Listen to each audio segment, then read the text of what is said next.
श्री स्वामी समर्थ. तर आज मी ढोकळा बनवणार आहे. तर त्यासाठी पाणी घेतलेलं आहे.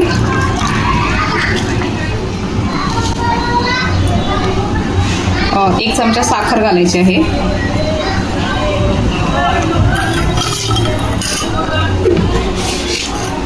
साखर चांगली विरघळून घ्यायची आहे पाण्यामध्ये.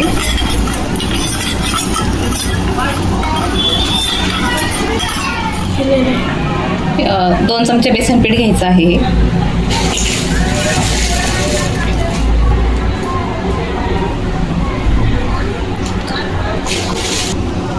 हे बेसन पीठ चाळून घ्यायचं आहे.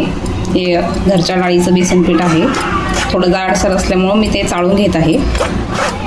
घरच्या डाळीचा पण ढोकळा खूप छान होतो बेसन पिठाचा.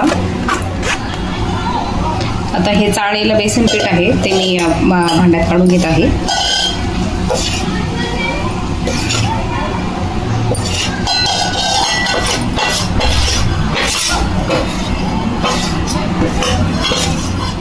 हे साखरेचं पाणी घालायचं त्यात.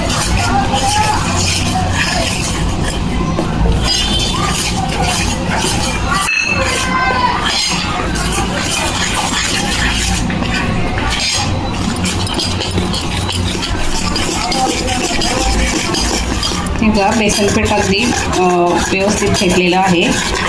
याच्यामध्ये थोडंसंही गाठी नाही आहेत. अगदी व्यवस्थित फेटून झालेलं आहे. तेल घालायचं आहे. मीठ घालायचं आहे थोडंसं. थोडं मिक्स करून घ्यायचं आहे. ते मिक्स करून झालेलं आहे. आता एक 5 मिनिटासाठी याला आपण साईडला ठेवून देऊया आणि कुकरमध्ये पाणी घेऊन वाफ तयार करायला ठेवायची आहे. पाणी गरम होण्यासाठी ठेवलेलं आहे.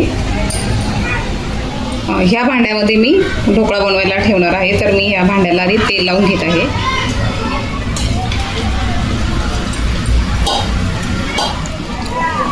खाण्याचा सोडा आहे तो घालायचा आहे. एक इनोचं पॅकेट घेतलेलं आहे ते घालायचं आहे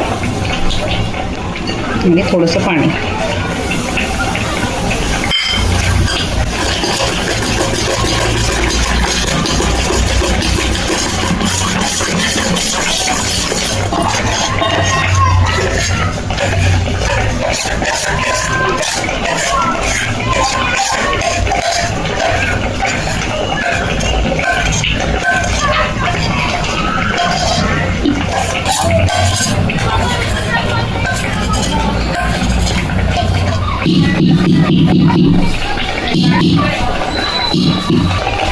पाणी गरम झालेलं आहे. आता हे आपण त्यामध्ये ठेवून द्यायचं आहे. आता झाकण लावून घेऊया.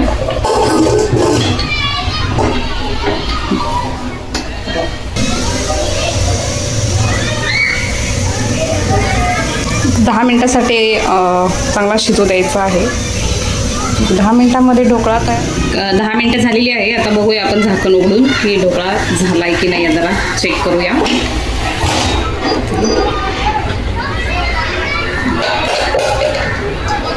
मस्त फुगलेला आहे.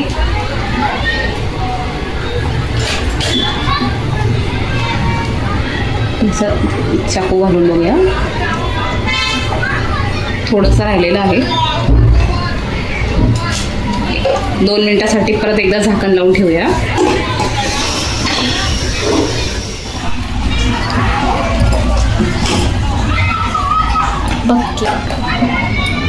झालाय. आता थंड होतोय तोपर्यंत फोडणीची तयारी करून घेते.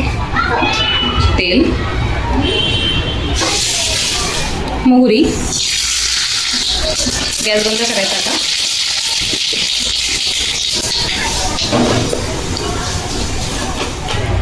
2-3 मिरच्या घालायच्या आणि कढीपत्ता. गॅस बंद करायचा आणि थोडं पाणी घालायचं आहे त्याच्यामध्ये.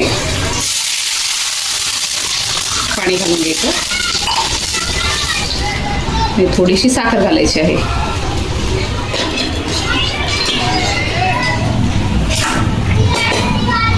ढोकळा काढून घेत आहे आता हा.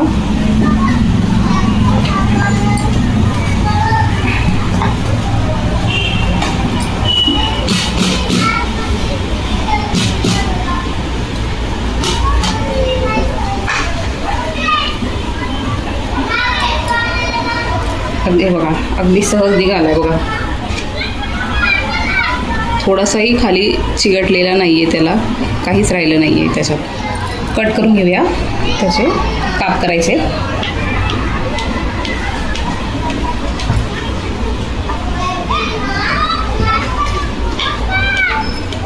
हे त्यावरती घालून घ्यायचं आहे.